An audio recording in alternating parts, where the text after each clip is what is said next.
So what I'm doing here on my job is just setting the finished floor level everywhere. I put it on all the doorways, right on all the walls, what the floor build-up is. And everywhere, everyone knows, everywhere where there's a blue line, that's a reference to a metre above finished floor level. Metre above finished floor level.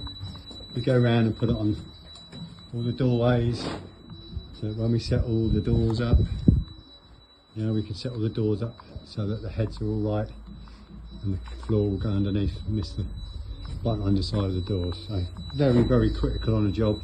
Everybody knows what the finished floor level is.